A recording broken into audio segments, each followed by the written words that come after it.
হ্যাঁ, কি অবস্থা? কেমন আছেন সবাই? আশা করি সকলে খুব ভালো আছি, সুস্থ আছি। আমরা যারা ক্লাসে যুক্ত হয়েছি তারা সকলে কি ক্লিয়ারলি শুনতে এবং দেখতে পাচ্ছি কিনা? আমি একটু সকলের কমেন্ট দেখতে চাই। যারা যুক্ত হয়েছে ক্লাসে তারা সকলে আমরা ক্লিয়ারলি শুনতে এবং দেখতে পাচ্ছি কিনা একটু কমেন্টে জানাই তো ভাইয়া সবাই। আচ্ছা, দেখি তো কে কে ক্লাসে যুক্ত হয়েছে আমাদের সাথে। হ্যাঁ, অনেকে যুক্ত হয়েছে। জি, ওয়ালাইকুম আসসালাম। আশা করি সকলে ভালো আছি, সুস্থ আছি। আচ্ছা, তাহলে আজকে আমরা accounting second paper chapter 8, right? Accounting second paper chapter 8 এর এমসিকিউ সলভ করব আজকে আমরা। ওকে, তাহলে দেখি আমরা এখান থেকে পরীক্ষায় কি কি এমসিকিউ পরীক্ষায় আমাদের আসবে এবং আসতে পারে বা আসে সেই জিনিসগুলো আমরা একটু দেখার ট্রাই করব। তাহলে দেখি প্রথমে। আচ্ছা, হ্যাঁ, তাহলে আমরা চলে যাই ক্লাসে। মজুত পণ্যের হিসাব রক্ষণ, এখান থেকে আমাদের বেশ কিছু এমসিকিউ পড়তে হবে। হ্যাঁ, এবং সবচেয়ে মজার বিষয় হচ্ছে এখানে বেশ কিছু এমসিকিউ আছে যেগুলো প্রতি বছর ঘুরে ফিরে আসে। ওকে, অর্থাৎ আমরা ক্লাসে যা শিখবো ইনশাল্লাহ সেগুলোই পরীক্ষাতে পাওয়ার সম্ভাবনা সবচেয়ে বেশি। তাহলে আমরা বেশি কথা না বলে খুব সুন্দর করে দেখি ক্লাসটা একটু দেখি। আমি আছি মোটামুটি, খুব ভালো নাই, খুব ঝামেলার ভেতর দিয়ে যাচ্ছি আর কি। ঠিক আছে, দেখেন এই যে প্রশ্নটা দেখছেন না, এই প্রশ্নটা এইচএসসি পরীক্ষায় তো আসছে আপনাদের, প্লাস অ্যাডমিশনেও আসে এই প্রশ্নটা। ওকে, আমরা একটু বোঝার ট্রাই করি এই প্রশ্নটা কি আছে দেখি। বলেছে প্রারম্ভিক মজুত পণ্যের মূল্য অপেক্ষা সমাপনী মজুত পণ্যের মূল্য বেশি হলে। দেখেন এখানে আমাদের প্রশ্নে যেটা জানতে চাচ্ছে ভাইয়া, কি জানতে চাচ্ছে? সমাপনী মজুত পণ্যের মূল্য বেশি হলে কি ঘটনা ঘটবে, বাংলা কথাই। হ্যাঁ, এই প্রশ্নটা আপনাদের এইচএসসি পরীক্ষা এবং অ্যাডমিশন টেস্ট পরীক্ষার জন্য খুবই খুবই গুরুত্বপূর্ণ। ওকে, তো আমরা একটা জিনিস মনে রাখবো ভাইয়া, একটা জিনিস আমরা মনে রাখবো। ঠিক আছে, আমরা কি মনে রাখবো দেখি তো ভাইয়া। সেটা হচ্ছে, দেখেন এটা মুখস্থ করার কিচ্ছু নাই, জাস্ট আমরা একটু মনে রাখার ট্রাই করব। দেখেন কি বলেছে, সমাপনী মজুত পণ্য, তাই না? খুব ভালো করে বুঝি, খুব ভালো করে বুঝবো আমরা। ঠিক আছে, দেখেন সমাপনী মজুত পণ্য, এই যে সমাপনী মজুত পণ্য, এই সমাপনী মজুত পণ্যের সাথে দুইটা জিনিসের রিলেশন আছে। কয়টা জিনিস ভাইয়া? দুইটা জিনিস। একটা হচ্ছে বিক্রিত পণ্যের ব্যয়, কি বলেছি? বিক্রিত পণ্যের ব্যয়। আরেকটা হচ্ছে লাভ। আরেকটা কি ভাইয়া? আরেকটা হচ্ছে লাভ, বা আমরা বলতে পারি মুনাফা বলতে পারি। ঠিক আছে, মনে থাকবে। তাহলে একটা জিনিস আপনি মনে রাখবেন, এই যে লাভ বা মুনাফার সাথে সমাপনী মজুদের সম্পর্কটা হচ্ছে কেমন? ধনাত্মক সম্পর্ক। কেমন? ধনাত্মক। এদের মাঝে সম্পর্কটা হচ্ছে কেমন সম্পর্ক বলেন তো? ধনাত্মক সম্পর্ক।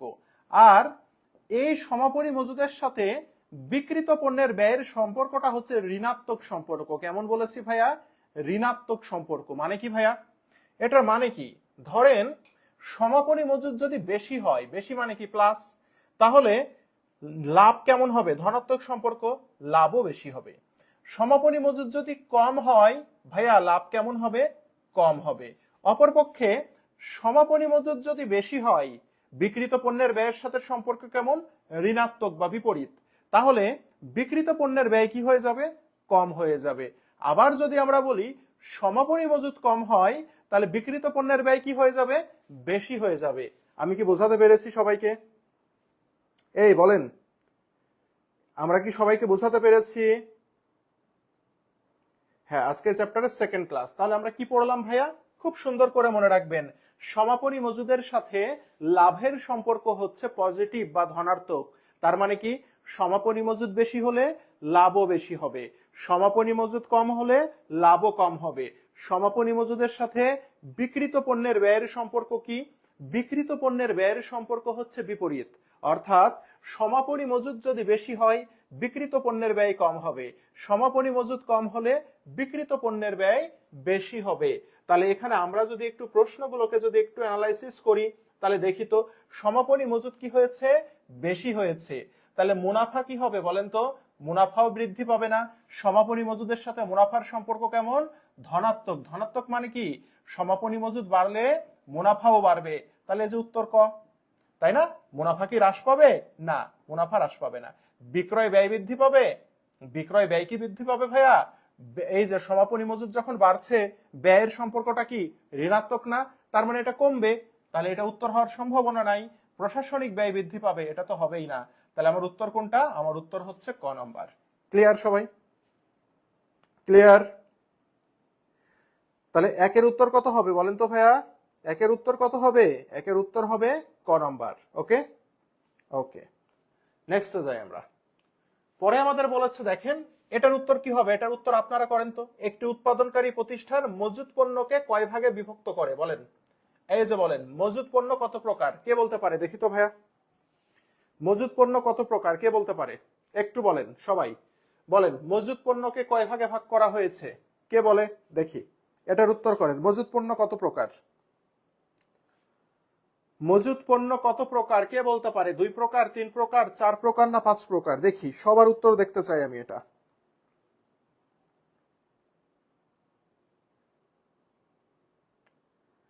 মজুদ পণ্য 2 প্রকার। আচ্ছা, মজুদ পণ্য কত প্রকার? 2 প্রকার। কি কি? প্রারম্ভিক মজুদ আর সমাপনী মজুদ নাকি? গাধা গাধা ছেলে মেয়ে, মজুদ পণ্য 2 প্রকার, গাধা ছেলে মেয়ে। মজুদ পণ্য 2 প্রকার। হ্যাঁ আরে ভাই, মজুদ পণ্য যদি 1 তারিখে হয় তাহলে তাকে বলে প্রারম্ভিক মজুদ, আর মজুদ পণ্য যদি 31 তারিখে থাকে তার নাম সমাপনী মজুদ। মজুদ পণ্য কয় প্রকার? গাধা ছেলে মেয়ে, গাধা ছেলে মেয়ে শোনেন, ভালো করে শুনে রাখেন। মজুদ পণ্য হচ্ছে 3 প্রকার। কয় প্রকার? মজুদ পণ্যকে 3 ভাগে ভাগ করা হয়েছে। হ্যাঁ, পরীক্ষায় ভুল করবে ছেলে মেয়ে। কি কি 3 প্রকার? নাম্বার ওয়ান হচ্ছে কাঁচামাল মজুদ। নাম্বার 1 কি? কাঁচামাল মজুদ। উৎপাদন ব্যয় করেছিলেন, কাঁচামাল ছিল না, সেই কাঁচামাল মজুদ। নাম্বার 2 হচ্ছে অর্ধ প্রস্তুত মজুদ। কি বলেছি? অর্ধ প্রস্তুত বা যেটাকে আমরা বলতে পারি চলতি কার্য মজুদ, তাই না? আর নাম্বার 3 কি? নাম্বার 3 হচ্ছে তৈরি পণ্যের মজুদ। কি বলেছি? তৈরি পণ্যের মজুদ। ক্লিয়ার সবাই? তাহলে মজুদ পণ্য হচ্ছে এই 3 প্রকার। ক্লিয়ার? ওকে, তাহলে মজুদ পণ্য হচ্ছে 3 প্রকার। ওকে, ক্লিয়ার সবাই? তাহলে মজুদ পণ্য 3 প্রকার। ডান। কি কি 3 প্রকার? কাঁচামাল মজুদ, অর্ধপ্রস্তুত মজুদ, তৈরি পণ্যের মজুদ। পরে যাই আমরা, দেখি। দেখেন সমাপনী মজুদ পণ্যের মূল্য কি হয়েছে? বেশি হয়েছে। তাহলে সমাপনী মজুদ যদি বেশি হয় তাহলে নিট ক্রয় কি বৃদ্ধি পাবে বলেন তো? ক্রয় কি হিসাব বলেন তো? ক্রয় তো কি? ক্রয় ব্যয় হিসাব। তাহলে আমাকে একটু কষ্ট করে বলেন তো ভাইয়া, আমরা কি দেখেছি? আমরা দেখেছি সমাপনী মজুদ, তাই না?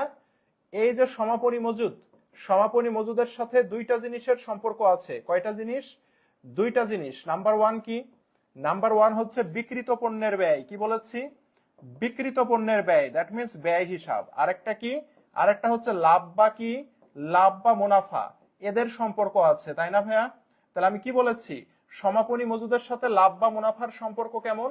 ধনাত্মক সম্পর্ক। ভাইয়া ধনাত্মক মানে কি বলেন তো?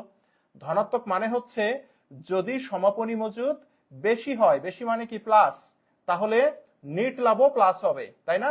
সমাপনী মজুদ যদি মাইনাস হয়, মাইনাস মানে কি কম, তাহলে মুনাফাও কি হবে? কম হবে, অর্থাৎ একই রকম হবে। আর সমাপনী মজুদের সাথে এই যে বিক্রিত পণ্যের ব্যয়, এর সম্পর্কটা হচ্ছে কেমন? এর সম্পর্কটা হচ্ছে ঋণাত্মক সম্পর্ক। তার মানে কি সমাপনী মজুদ যদি বেশি হয় বিক্রিত পণ্যের ব্যয় কম হবে, সমাপনী মজুদ যদি কম হয় বিক্রিত পণ্যের ব্যয় কি হয়ে যাবে? বেশি হবে। তাহলে আমাকে বলেছে সমাপনী মজুদ বেশি হলে, সমাপনী মজুদ যদি বেশি হয় তাহলে কি হবে? এই যে প্রথমে বলেছে নিট ক্রয়, নিট ক্রয় কি বলেছে? বৃদ্ধি পাবে। নিট ক্রয় কার ভিতরে থাকে? বিক্রিত পণ্যের ব্যয়ের ভিতরে থাকে। তাহলে সমাপনী মজুদ যদি বেশি হয় তাহলে এই ব্যয় কি বৃদ্ধি পাবে না হ্রাস পাবে? ব্যয় তো আমরা দেখতে পেয়েছি উল্টা সম্পর্ক, হ্রাস পাবে, সেজন্য এটা উত্তর হবে না।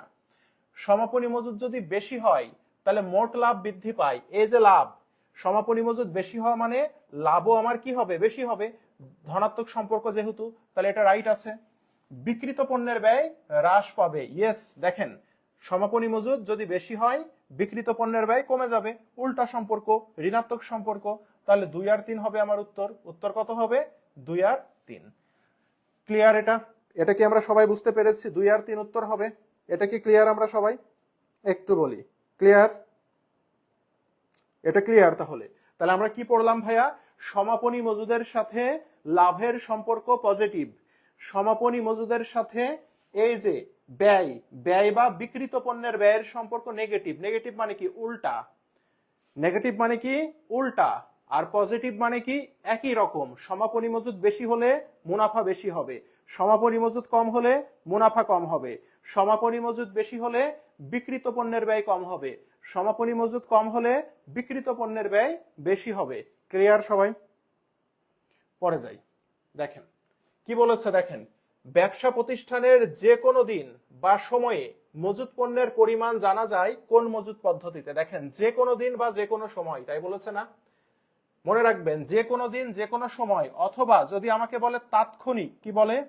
তাৎক্ষণিক মজুদ পণ্য জানা যায়, একই কথা। হ্যাঁ, মজুদ পণ্য জানা যায় কোন পদ্ধতিতে? ঠিক আছে, তাৎক্ষণিক মজুদ পণ্য জানা যায় অথবা যে কোনো সময় যে কোনো দিন মজুদ পণ্যের পরিমাণ জানা যায় যদি বলে, তাহলে আমার উত্তর হবে নিত্য বা অবিরাম মজুদ পদ্ধতি। মনে থাকবে, নিত্য বা অবিরাম মজুদ পদ্ধতি। ক্লিয়ার আমার কথা ভাইয়া? আমার কথা কি বুঝতে পেরেছেন?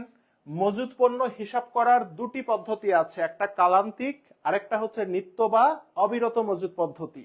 যদি আপনাকে বলে যে কোনো দিন বা সময় অথবা তাৎক্ষণিক মজুদ পণ্যের পরিমাণ জানা যায় কোন পদ্ধতিতে, তাহলে উত্তর হবে নিত্য বা অবিরাম মজুদ পদ্ধতি। ওকে।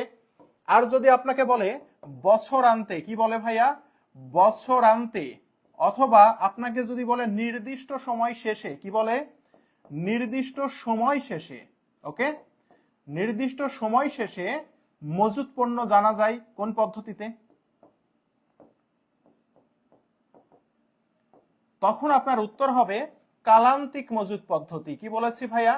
কালান্তিক মজুদ পদ্ধতি। ওকে, তখন উত্তর হবে কালান্তিক মজুদ পদ্ধতি। মনে থাকবে? দেখেন নাম দেখলে আমরা বুঝতে পারবো। কালান্তিক, কালান্তিক মানে কি? কালের অন্তে। কালান্তিক মানে কি? কালের অন্তে। অন্ত মানে কি? অন্ত মানে শেষ, অর্থাৎ কালের শেষে, একটি নির্দিষ্ট কালের শেষে, একটি নির্দিষ্ট সময়ের শেষে, একটি নির্দিষ্ট বছরের শেষে, এই কথাগুলো যদি বলে, তাহলে বছরান্তে, কালান্তে, নির্দিষ্ট সময় শেষে মজুদ পণ্য জানতে পারবো কোন পদ্ধতিতে? উত্তর হবে কালান্তিক মজুদ পদ্ধতি। আর যদি বলে তাৎক্ষণিক মজুদ পণ্য জানতে পারবো, যে কোনো দিন বা যে কোনো সময় মজুদ পণ্যের পরিমাণ জানতে পারবো, তাহলে উত্তর হবে নিত্য বা অবিরত মজুদ পদ্ধতি।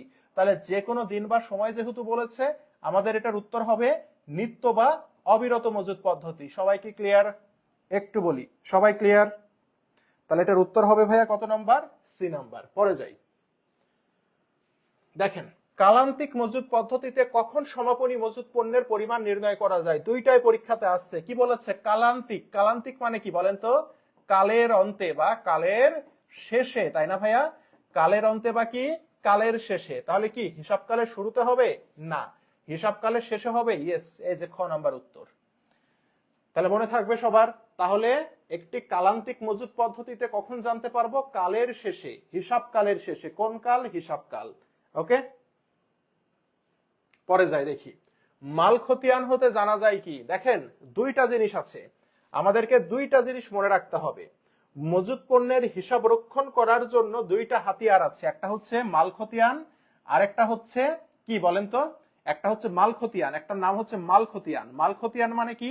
গত ক্লাসে যেটা আমরা ম্যাথ করলাম না, তার নাম হচ্ছে মাল খতিয়ান। আরেকটা জিনিস আছে, তার নাম হচ্ছে বিন কার্ড। এই দুইটি ফর্মুলা ব্যবহার করে আমরা মজুদ পণ্যের হিসাব রাখি। ভাইয়া মাল খতিয়ান জিনিসটা কি? মনে রাখবেন মাল খতিয়ান থেকে আমরা কি কি জানতে পারি?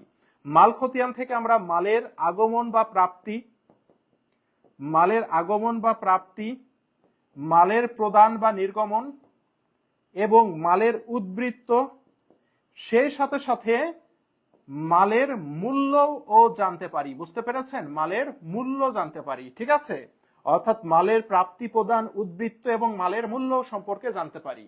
আর বিন কার্ড সম্পর্কে আমরা কি জানতে পারি? আমরা এই জায়গায় মালের পরিমাণ জানতে পারবো, সরি, এখানে আমরা মালের প্রাপ্তি জানতে পারবো, মালের নির্গমন বা মালের প্রদান জানতে পারবো, মালের উদ্বৃত্তও জানতে পারবো। বুঝতে পেরেছেন? কিন্তু এই বিন কার্ড থেকে একটা জিনিস জানতে পারবো না, সেটা কি জানেন? সেটা হচ্ছে মালের মূল্য জানা যায় না। কি জানা যায় না?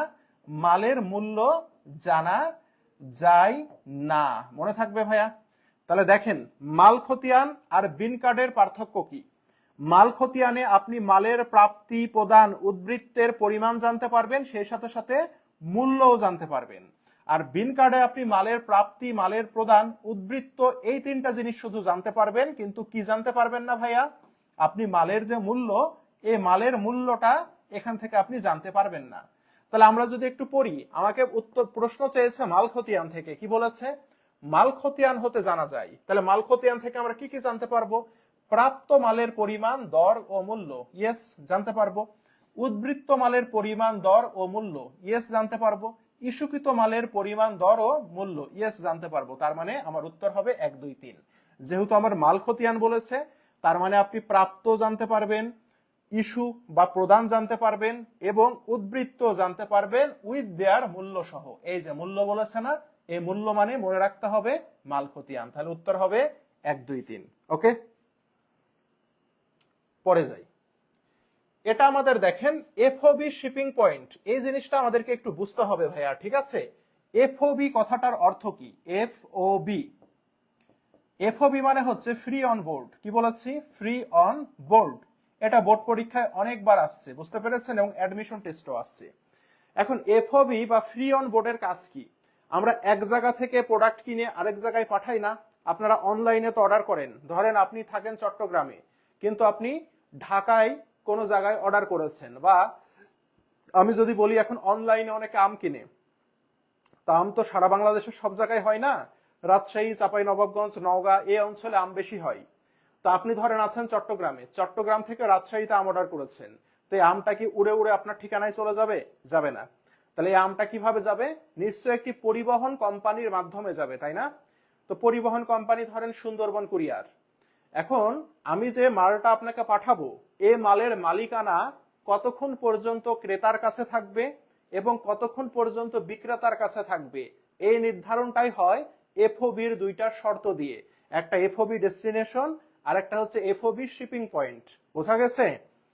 এই দুইটা শর্ত আমার ইউজ হবে যে পণ্যের যে পরিবহন ব্যয়, যেমন সুন্দরবন কুরিয়ার একটা চার্জ নিবে, ডেলিভারি চার্জ বলি আমরা, এই ডেলিভারি চার্জটা কে বহন করবে? আমি যদি এফওবি শিপিং পয়েন্ট শর্তে পাঠাই তাহলে ক্রেতা বহন করবে, এফওবি ডেস্টিনেশন শর্তে যদি আমি পাঠাই তাহলে কিন্তু আবার বিক্রেতা বহন করবে। বুঝতে পেরেছেন? তো এই জায়গাগুলো থেকে আমার পরীক্ষায় প্রশ্ন আসে। এফওবি মানে হচ্ছে ফ্রি অন বোর্ড, যেটা দিয়ে কি হয়, পরিবহন সংক্রান্ত মালের মালিকানা নির্ধারণ হয়। বুঝতে পেরেছেন? তাহলে এফওবির শর্ত আছে দুইটা, আমি যেটা বলছি এত কিছু বোঝার দরকার নাই, মনে রাখলেই হবে। একটা হচ্ছে এফওবি শিপিং পয়েন্ট, বুঝতে পেরেছেন? শিপিং পয়েন্ট মানে কি, শিপিং পয়েন্ট মানে আপনি যে যার মাধ্যম দিয়ে প্রোডাক্টটা ক্রেতার কাছে পাঠাবেন। তো সুন্দরবন কুরিয়ারের মাধ্যমে আপনি প্রোডাক্টটা ক্রেতার কাছে পাঠাতে চাচ্ছেন, তার মানে সুন্দরবন কুরিয়ারের অফিসটাই হবে শিপিং পয়েন্ট। বোঝা গেছে ভাইয়া? তাহলে এফওবি শিপিং পয়েন্ট শর্তে যদি আপনি প্রোডাক্টটা পাঠান, তাহলে এই ক্ষেত্রে পণ্যের যে পরিবহন ব্যয়, কি ব্যয়, পরিবহন ব্যয়, অর্থাৎ কুরিয়ারের যে চার্জটা, এই পরিবহন ব্যয়টা বহন করবে কে? এই পণ্যের পরিবহন ব্যয়টা ক্রেতা বহন করবে। বুঝতে পেরেছেন? অর্থাৎ যে প্রোডাক্টটা কিনেছে সে বহন করবে। ওকে, আর দুইটা জায়গা থেকে পরীক্ষায় প্রশ্ন আসছে। আর আপনি যদি এফওবি ডেস্টিনেশনে পাঠান, কিসে পাঠান ভাইয়া? এফওবি ডেস্টিনেশন, এফওবি ডেস্টিনেশন শর্তে যদি পাঠান, ডেস্টিনেশন মানে কি বলেন তো, গন্তব্য। তাহলে এই ক্ষেত্রে পণ্যের পরিবহন ব্যয় বিক্রেতা বহন করবে। কি বলেছি ভাইয়া? পণ্যের যে পরিবহন ব্যয়, পরিবহন ব্যয় এটা বহন করবে কে? এটা বহন করবে বিক্রেতা। মনে থাকবে? তাহলে এই প্রশ্নে আমাকে কি বলেছে, এই প্রশ্নে আমাকে বলছে দেখেন এফওবি শিপিং পয়েন্ট বলতে কি বোঝায়। শিপিং পয়েন্ট মিন্স এটা থেকে পরীক্ষায় প্রশ্ন আসছে, বহি পরিবহন ব্যয় ক্রেতা বহন করবে, আন্ত পরিবহন ব্যয় বিক্রেতা বহন করবে, বহি পরিবহন ব্যয় ক্রেতা বহন করবে, আন্ত পরিবহন ব্যয় ক্রেতা বহন করবে। আচ্ছা, তাহলে এটা আমি কি করি, পণ্যের বিক্রয় সংক্রান্ত শর্ত, তাই না? তার মানে বহি পরিবহন ব্যয় অর্থাৎ যে বিক্রয় পরিবহন, এই পরিবহন ব্যয়টা বহন করবে কে? ক্রেতা বহন করবে। এই যে পণ্যের ব্যয় কে বহন করবে? ক্রেতা বহন করবে। কোন পরিবহন ভাইয়া? বিক্রয় পরিবহন। অর্থাৎ আমি যে প্রোডাক্টটা যে সেল করছি, এই সেলিং প্রোডাক্টটার যে ব্যয় সেটা কে বহন করবে? বহন করবে ক্রেতা। আমি কি বোঝাতে পেরেছি সবাইকে? একটু বলি তো। তাহলে এফওবি শিপিং পয়েন্ট মানে কি, পণ্যের যে পরিবহন ব্যয় সেটা বহন করবে কে? ক্রেতা বহন করবে। পরে যদি আমরা একটু যাই, দেখেন এখানে আবার বলেছে এফওবি ডেস্টিনেশন বলতে কি বোঝায়, এটাও দুইবার বোর্ডে কিন্তু আসছে, তাই না? তাহলে ডেস্টিনেশন মানে কি বলেন তো? পণ্যের যে বহন খরচ, সে বহন খরচটা কে বহন করবে? পণ্যের যে বহন খরচটা বিক্রেতা বহন করবে। ক্লিয়ার সবাই? তাহলে আমরা কি বোঝাতে পেরেছি ভাইয়া? এফওবি শিপিং পয়েন্ট এবং এফওবি ডেস্টিনেশনের কাজটা কি? শিপিং পয়েন্ট মানে ক্রেতা বহন করবে, আর ডেস্টিনেশন মানে হচ্ছে বিক্রেতা বহন করবে। ওকে, ক্লিয়ার? এরপরে যদি আমরা যাই, দেখেন এটাও কিন্তু আমরা দুইবার দেখতে পাচ্ছি পরীক্ষায় আসছে। এফওবি এর পূর্ণরূপ কি? তাহলে এফওবি এর পূর্ণরূপ কি? Free on bill, free on board না ফ্রেট অন বোর্ড? বলেন তো কি বলে লিখেছিলাম? এফওবি মানে হচ্ছে ফ্রি অন বোর্ড। অলরেডি উৎপাদন ব্যয় হিসাব রক্ষক। কি হলো ক্লাস? ক্লাস কি কেটে গেছে নাকি? উৎপাদন ব্যয় হিসাব রক্ষক, ঠিক আছে? কে সংরক্ষণ করে? উৎপাদন ব্যয় হিসাব রক্ষক সংরক্ষণ করে। ওকে, এই দুইটা লাইন আমাদেরকে মনে রাখতে হবে। বিন কার্ড, ভাইয়া বিন কার্ড থাকে হচ্ছে গুদামে। কোথায় থাকে? এটা হচ্ছে গুদামে থাকে। বিন কার্ড থাকে কোথায়? গুদামে। ভাইয়া বিন কার্ড সংরক্ষণ করে কে? বিন কার্ড সংরক্ষণ করে হচ্ছে গুদাম রক্ষক। কে সংরক্ষণ করে? গুদাম রক্ষক সংরক্ষণ করে। ক্লিয়ার আমার কথা ভাইয়া? সবাই কি বুঝতে পেরেছি আমরা এটা? তাহলে পরীক্ষায় বলেছে বিন কার্ড কোথায় রাখা হয়? বিন কার্ড থাকে কোথায়? বিন কার্ড থাকে হচ্ছে গুদামে। কোথায়? গুদামে থাকে। ক্লিয়ার? এই যে বিন কার্ড থাকে কোথায়? গুদামে থাকে বা সংরক্ষণ করা হয়। ওকে, হ্যাঁ ক্লাস কেটে গেছিল, আবার চালু হয়েছে, হয়েছে না? চালু হয়েছে ক্লাস আবার? ওকে, তাহলে বিন কার্ড এবং মালখতিয়ানের পার্থক্য আমরা বুঝতে পেরেছি। দেখেন, ক্রয় অধিযাচন পত্র কে প্রস্তুত করে? এই ক্রয় অধিযাচন পত্র কে প্রস্তুত করে বলেন তো? এটা জানেন? ক্রয় অধিযাচন পত্র কে প্রস্তুত করে? ক্রয় অধিযাচন পত্র মানে কি? কি হইলো? ক্রয় থেকে কই আসলাম? কি কই থেকে কই আসলাম মানে? ক্লাসে একটু কম কথা বলবেন, হ্যাঁ? কিছুই বুঝলাম না মানে? কি বুঝলেন না? কি বুঝেননি বলেন তো? কি বুঝেননি? টাইপ করেন। কি বুঝেননি টাইপ করেন আমাকে। কি বুঝেননি বলেন? কোন প্রশ্ন বুঝেননি? কি বুঝেননি? বিন কার্ড কোথায় রাখা হয় প্রশ্ন দিয়েছে, তো এর সাথে রিলেটেড আর কি কি পড়তে হবে সেটা বললাম। একটা হচ্ছে মালখতিয়ান, আরেকটা হচ্ছে বিন কার্ড। হ্যাঁ শোনেন, যদি কোনো কিছু বুঝতে না পারেন ডিরেক্ট প্রশ্ন করবেন, স্যার এটা বুঝতে পারিনি। হ্যাঁ, কোনটা বুঝতে পারিনি? বিন কার্ডের এই প্রশ্নটা বুঝতে পারিনি। ঠিক আছে, এটা হচ্ছে সভ্যতা, ভদ্রতা। আর কই থেকে কই আসলাম, কি হচ্ছে কিছুই বুঝছি না, এটা হচ্ছে অসভ্যতা বা বেয়াদবি। ওকে, ক্লিয়ার আমার কথা? ঠিক আছে, আমার কথা কি ক্লিয়ার? ভাইয়া বিন কার্ড কোথায় রাখা হয় এই প্রশ্নটা বুঝিনি, একটু আলোচনা করে দেন। ডিরেক্ট কথা, কোথায় থেকে কি হয়ে গেল, কি হচ্ছে, কি চলছে কিছুই বুঝছি না, এটা হচ্ছে ইনডিরেক্ট বেয়াদবি ওয়ান কাইন্ড অফ। ওকে, হ্যাঁ এখানে বলেছে বিন কার্ড কোথায় রাখা হয়, তো এর সাথে রিলেটেড দুইটা প্রশ্ন পরীক্ষায় আসে। একটা হচ্ছে মাল খতিয়ান কোথায় রাখা হয় এবং মাল খতিয়ান সংরক্ষণ করে কে, আরেকটা হচ্ছে বিন কার্ড কোথায় রাখা হয় আর বিন কার্ড সংরক্ষণ করে কে। তো প্রশ্ন আসছে বিন কার্ড কোথায় রাখা হয়, আমি দুইটা জিনিসই আলোচনা করে দিয়েছি। মাল খতিয়ানটা উৎপাদন ব্যয় বিভাগে রাখা হয়, মাল খতিয়ানটা সংরক্ষণ করে হচ্ছে উৎপাদন ব্যয় হিসাব রক্ষক। ওকে, মাল খতিয়ানটা কে সংরক্ষণ করে বলেছি? উৎপাদন ব্যয় হিসাব রক্ষক। কোথায় রাখা হয়? উৎপাদন ব্যয় বিভাগে। বিন কার্ডের বেলায় যদি আসি আমরা, বিন কার্ডটা থাকে কোথায় বা কোথায় সংরক্ষণ করা হয়? গুদামে সংরক্ষণ করা হয়। কে সংরক্ষণ করে? গুদাম রক্ষক সংরক্ষণ করে। এটা হচ্ছে আমার আলোচনা। এখন পরীক্ষায় বলেছে বিন কার্ড কোথায় রাখা হয়, দ্যাট মিনস কোথায় সংরক্ষণ করা হয় বা রাখা হয়। তাহলে কোথায় রাখি আমরা? গুদামে রাখি। ক্লিয়ার? এবার এবার বোঝা গেছে? এবার ক্লিয়ার সবাই? এবার কি বুঝতে পেরেছি আমরা? একটু বলি, এবার কি বুঝতে পেরেছি? বিন কার্ডের প্রশ্ন এটা আলোচনা করছিলাম, আগের প্রশ্ন এটা আলোচনা করার সময় লাইন কেটে গেছিল একটু, এবার কি বুঝছি কিনা বলি। ওকে ডান। এরপরে আসি ক্রয় অধিযাচন পত্র, তাই না? এই ক্রয় অধিযাচন পত্রটা কে প্রস্তুত করে? ক্রয় অধিযাচন পত্র মানে হচ্ছে আপনার যে প্রোডাক্ট কিনা লাগবে, লাগবে না, তো প্রোডাক্ট যে আমার শেষ হয়ে যাচ্ছে, গুদামে আমি প্রোডাক্ট কি করে রাখি, জমা করে রাখি। এখন প্রোডাক্ট যখন শেষ হয়ে যাবে তখন গুদাম রক্ষক ক্রয় বিভাগে একটি চিঠি পাঠাবে যে তোমার গুদামে প্রোডাক্ট শেষ হয়ে যাচ্ছে, তুমি প্রোডাক্ট কেনার ব্যবস্থা করো। ওকে, এটাই হচ্ছে ক্রয় অধিযাচন পত্র। তাহলে এই ক্রয় অধিযাচন পত্রটা কি হয়, গুদাম থেকে কোথায় যায়, ক্রয় বিভাগে যায়। যেহেতু গুদাম থেকে ক্রয় বিভাগে যাচ্ছে, দ্যাট মিন্স এটি হচ্ছে প্রস্তুত করবে হচ্ছে ভাইয়া গুদাম রক্ষক। মনে থাকবে, ক্রয় অধিযাচন পত্রটা কে প্রস্তুত করবে বলেন তো ভাইয়া, গুদাম রক্ষক প্রস্তুত করবে। ক্লিয়ার?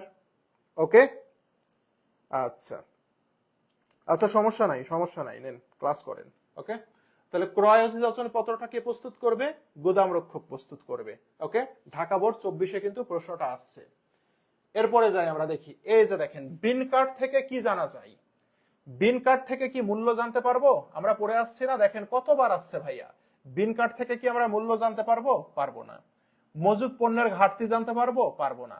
মজুদের কি জানতে পারবো, পরিমাণ জানতে পারবো খালি, তাই না ভাইয়া।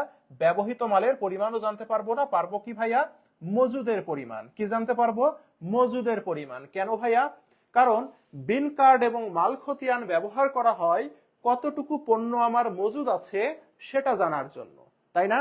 কিন্তু মাল খতিয়ানে মজুদের পরিমাণের পাশাপাশি মজুদের মূল্যটাও জানা যায়। কিন্তু এই যে আমাদের যে বিন কার্ড, এই বিন কার্ডে মজুদের মূল্যটা আমি জানতে পারি না, মজুদের জাস্ট পরিমাণ, কোয়ান্টিটিটা জানতে পারি। সে কারণে বলেছে বিন কার্ড থেকে কি জানা যায়, মজুদের পরিমাণ সম্পর্কে জানতে পারি। কি জানতে পারি, মজুদের পরিমাণ। ওকে, আর মাল খতিয়ানে কি জানা যায়, মজুদের মূল্য জানতে পারবো, পরিমাণও জানতে পারবো। এই ঘাটতি, ব্যবহৃত, এই জিনিসগুলো বিন কার্ড এবং মাল খতিয়ান কোথাও থেকে জানা যায় না। ওকে, এরপরে আসি, দেখেন বিন কার্ডে উল্লেখ থাকে, বিন কার্ড বলেছে কিন্তু। ওকে, বিন কার্ডে কি মূল্য উল্লেখ থাকে, দেখেন বিন কার্ড মাল খতিয়ান থেকে কত পরীক্ষায় প্রশ্ন আসছে। তাহলে মালের প্রাপ্তির মূল্য থাকবে না, মূল্য থাকবে না। প্রাপ্তির মূল্য, এই যে আবার মূল্য আছে, মূল্য থাকবে না। তাহলে কি থাকবে, মালের প্রাপ্তি থাকবে, ইস্যু থাকবে, উদ্বৃত্তের কি থাকবে, পরিমাণ থাকবে, খালি কি থাকবে, পরিমাণ থাকবে। ওকে, তাহলে উত্তর হবে আমার গ নাম্বার। এখানেও মূল্য আছে, আছে না, মূল্য বিন কার্ডে থাকে না। বিন কার্ডে কি থাকে, পরিমাণ থাকে। বারবার আমি বলছি আপনাকে, এই পরীক্ষায় প্রশ্নটা আপনি পাবেনই, কোনো না কোনো বোর্ডে পাবেনই। বিন কার্ডে কি থাকে, পরিমাণ থাকে, প্রাপ্তি, ইস্যু এবং উদ্বৃত্তের পরিমাণ। আর মাল খতিয়ানে কি থাকে, প্রাপ্তি, ইস্যু এবং উদ্বৃত্তের পরিমাণের পাশাপাশি সেখানে মূল্যও থাকে। ওকে, ডান। তাহলে আমাদের বিন কার্ডে থাকে গ নম্বর। পরে যাই, বিন কার্ড কে সংরক্ষণ করে, অলরেডি আমরা ডিসকাস করে ফেলেছি, কতবার পরীক্ষায় আসছে দেখেন। বিন কার্ড সংরক্ষণ করে কে বলেন তো ভাইয়া, গুদাম রক্ষক, তাই না। তাহলে বিন কার্ড সংরক্ষণ করে গুদাম রক্ষক। মাল খতিয়ান সংরক্ষণ করে উৎপাদন ব্যয় হিসাব রক্ষক। পরে যাই, এই যে মাল খতিয়ান কে ইয়া করে, হ্যাঁ এই যে দেখছেন মাল খতিয়ান কে সংরক্ষণ করে, ঢাকা বোর্ড 22 দেখছেন, এই জায়গাগুলো থেকে পরীক্ষায় প্রশ্ন আসবে। কে সংরক্ষণ করে, উৎপাদন ব্যয় হিসাব রক্ষক, তাই না ভাইয়া। তাহলে মাল খতিয়ান সংরক্ষণ করে উৎপাদন ব্যয় হিসাব রক্ষক। পরে যাই, অস্থিতিশীল ও বাজার মূল্য ঊর্ধ্বগামী হলে নির্গত মালের মূল্যায়নে কোন পদ্ধতি সুবিধাজনক। এটা এমন গুরুত্বপূর্ণ প্রশ্ন, এইচএসসি প্লাস অ্যাডমিশন আপনি পাবেনই 100%। এই প্রশ্নগুলো এত ইম্পর্টেন্ট। ওকে, এটা আমরা 100% এই প্রশ্নটা আমি লিখে দিয়ে গেলাম। অস্থিতিশীল বাজার, বাজারটাকে আমরা ঊর্ধ্বমুখী বাজার বলি, এটার আরো নাম আছে, সেটা হচ্ছে মূল্যস্ফীতি। কি বলতে পারি, মূল্যস্ফীতি বলতে পারি এটাকে, বুঝতে পেরেছেন। বা ক্রমবর্ধমান বাজার মূল্যর ক্ষেত্রে কি বলেছি, ক্রমবর্ধমান। কি বলেছি ভাইয়া, ক্রমবর্ধমান বাজার মূল্য।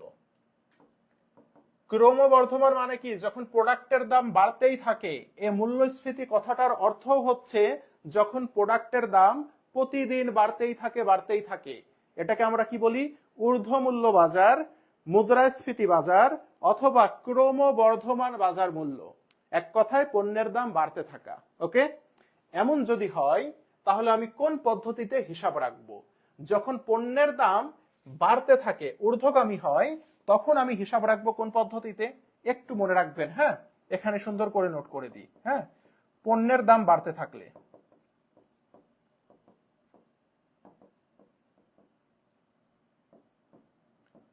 এই পণ্যের দাম বাড়তে থাকা মানে কি? এটাকে আমরা ঊর্ধ্বগামী বলতে পারি, মূল্যস্ফীতি বলতে পারি, ক্রমবর্ধমান বাজার মূল্য বলতে পারি। এমন যদি হয় তাহলে আমরা লিফো পদ্ধতিতে হিসাব রাখবো। কোন পদ্ধতি? লিফো পদ্ধতি। ওকে ওকে। এরপরে আসেন, উল্টা যদি হয়, অর্থাৎ পণ্যের দাম যদি কমতে থাকে,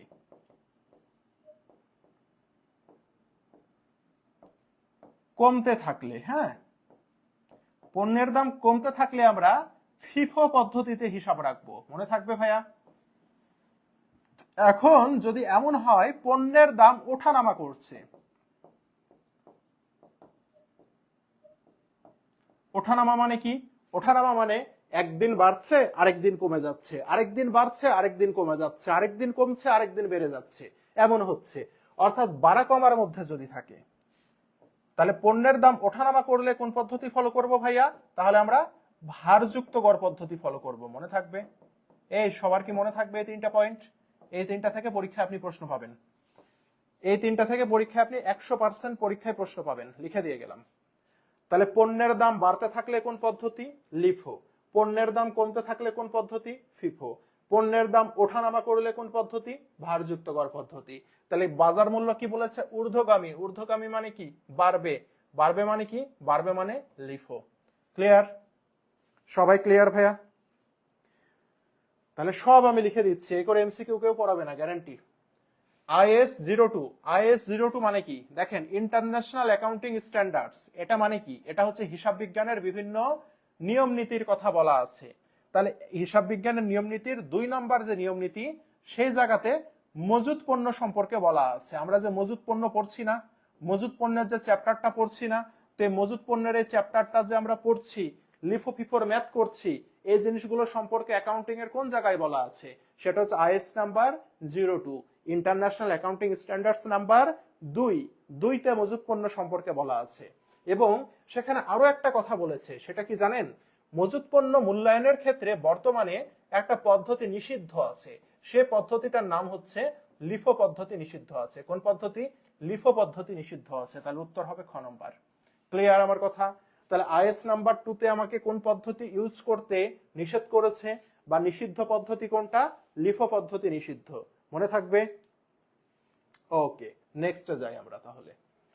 দেখেন, সর্বশেষ ক্রয়ের দরে ইস্যুকৃত মালের মূল্য নির্ধারণ করা হয় কোন পদ্ধতিতে? কি বলেছে?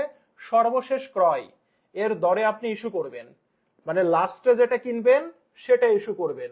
তাহলে তার নাম কি বলেন তো? লাস্টে কিনে যদি আমি ইস্যু করি, তার নাম কি? লাস্ট ইন ফার্স্ট আউট, তাই না ভাইয়া?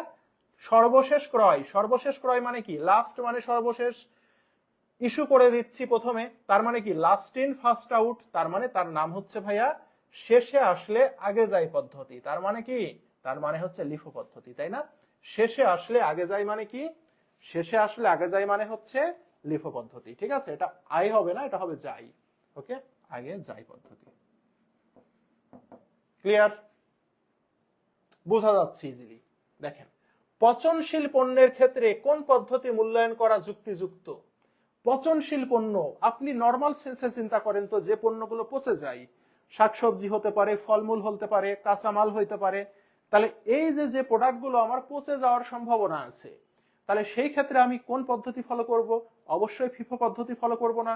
কারণ কি? যেটা আগে কিনবো সেটা আগে পচার যেহেতু সম্ভাবনা আছে, তো পচে যাওয়ার আগে আমাকে কি করে দিতে হবে?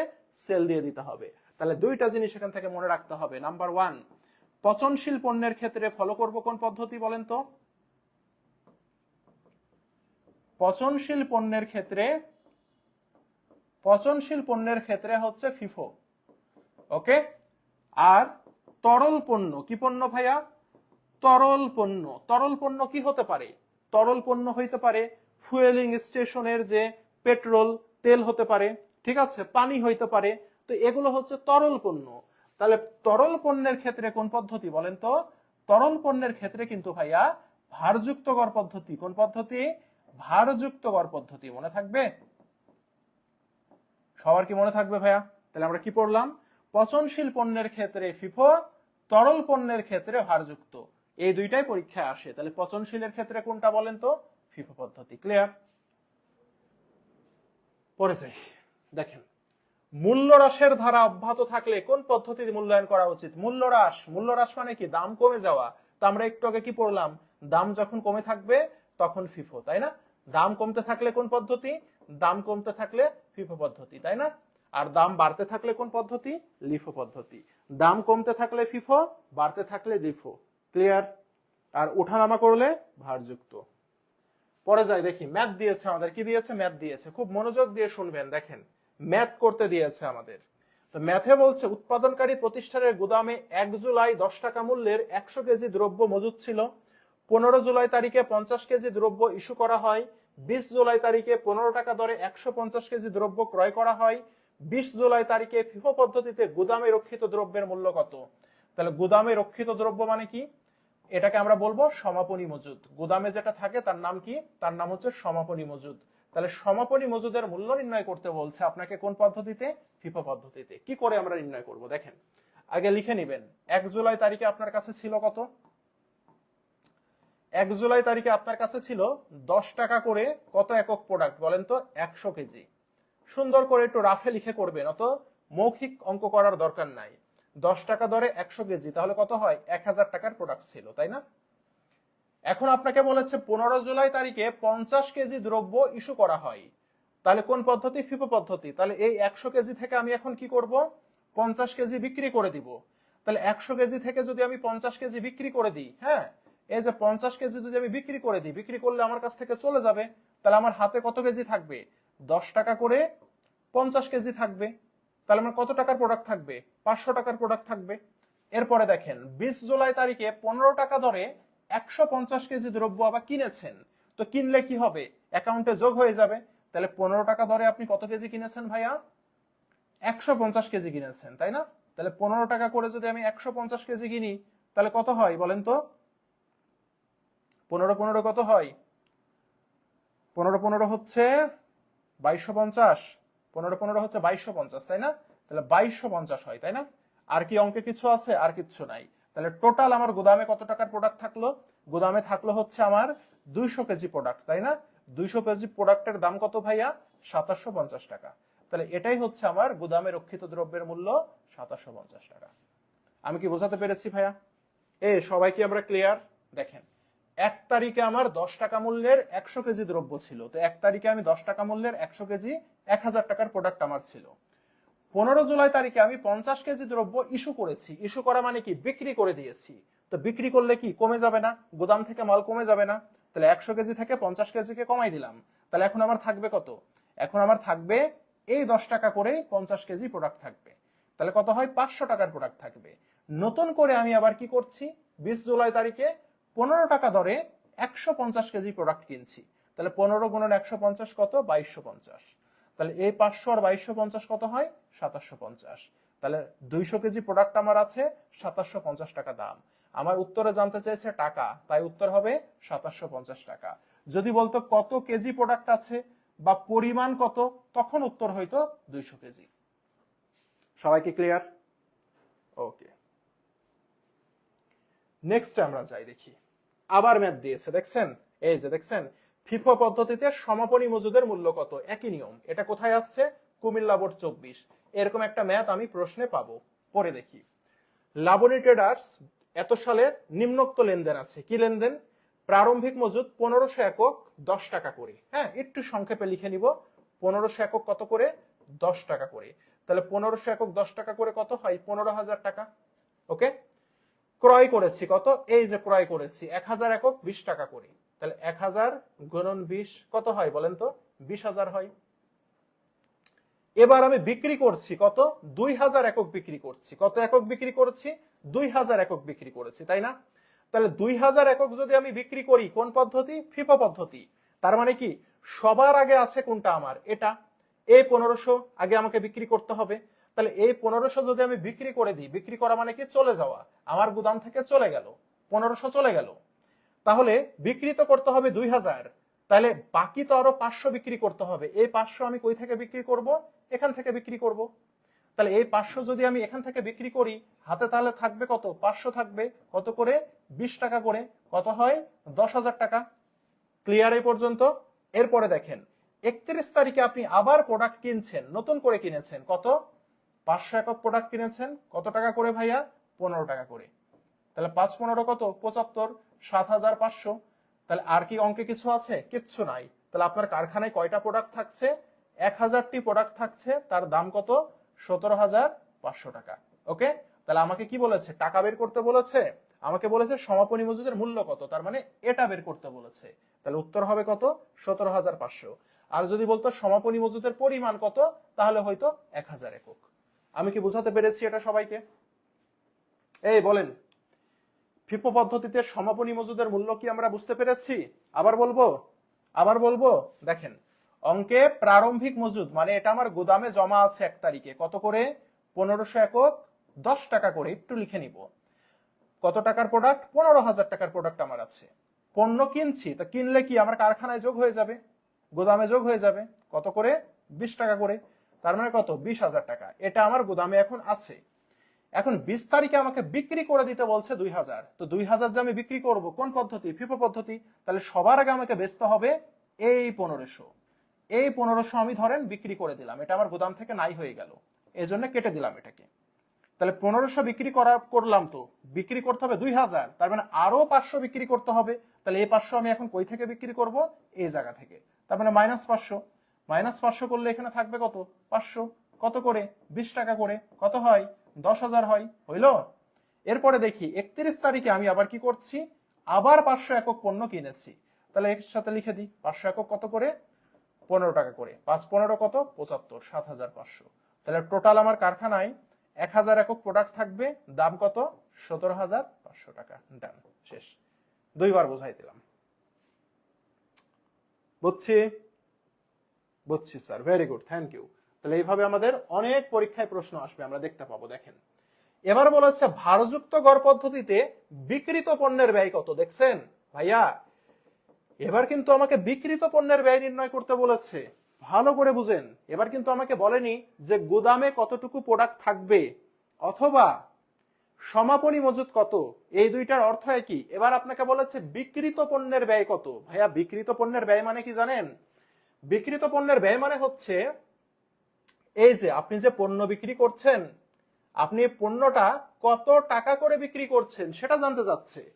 তো আমরা কি বলেছিলাম, এই অঙ্কের ক্ষেত্রে কখনো বিক্রয়ের টাকা কি হয় না বলেন তো? বিক্রয়ের টাকা শুধুমাত্র বিক্রয় মূল্য নির্ণয় করতে লাগে। কোথায় লাগে? মনে রাখবেন, এই লিফো ফিফোর ম্যাথে যখন আপনি প্রোডাক্ট বিক্রি করবেন, তখন এই বিক্রয়ের যে টাকাটা আছে, এই টাকাটা বিক্রয় মূল্য নির্ণয় করতে লাগে। কি নির্ণয় করতে? বিক্রয় মূল্য নির্ণয় করতে। এই প্রশ্নে যদি আপনাকে বলতো বিক্রয় মূল্য কত, তাহলে আপনি 2000 গুণন 25 করে দিতেন, তাহলে বিক্রয় মূল্য পেয়ে যেতাম। এই প্রশ্নে আমাকে বলেছে বিক্রিত পণ্যের ব্যয় কত। ভালো কথা, কোন পদ্ধতিতে? ভারযুক্ত গড় পদ্ধতিতে। তাহলে ভারযুক্ত গড় পদ্ধতিতে আমাদেরকে কি করতে হয়? গড় বের করতে হয় আগে, তাই না? শিখাইছিলাম গতদিন, মনে আছে? কি করে গড় বের করবো বলেন? 1 তারিখ, 1 তারিখে আছে কত? 1 তারিখে 1500 একক, কত টাকা করে? 10 টাকা করে। কত হয়? 15000 টাকা হয়। ওকে, 15 তারিখ, কত তারিখ? 15 তারিখ। 15 তারিখে কি করছি আমি? কিনেছি কত? 1000 একক, কত করে? 20 টাকা করে। তাহলে কত হয়? 1000 একক 20 টাকা করে, 20000। হয়েছে? হয়েছে ভাইয়া। এবার আমাকে কি করতে হবে? এবার আমাকে 20 তারিখে তো বিক্রি করছি, তার মানে যেহেতু বিক্রয়ের আগে আমার হাতে যেগুলো আছে এগুলোর গড় বের করতে হবে। কি করে গড় বের করি? পরিমাণটাকে আগে যোগ দিই। পরিমাণ যোগ দিলে আমাদের হচ্ছে কত? 2500। 2500 একক কত টাকা? 35000 টাকা, তাই না? এখন আমি গড় কি করে বের করব বলেন তো? গড় বের করা কি করে নির্ণয় করব? এই যে টাকা 35000 যে টাকা আছে, এই টাকাকে আমরা তার একক 2500 একক দিয়ে ভাগ করে দিব, তাহলে আমার কি বের হবে? গড় বের হবে। তাহলে দেখি তো আমাদের গড় কত বের হয়।